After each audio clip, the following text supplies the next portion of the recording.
Hey guys, it's Mike, and today I have a fantastic expression for you. A really funny one, actually. It's to ruffle someone's feathers.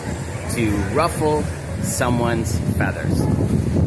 So feathers are what chickens have all over their bodies. Well, to ruffle feathers is basically to go on a chicken like me, what, and to do this on my feathers. Well, you can imagine I'm not going to be happy. I'm going to be like, hey, take off, stop it.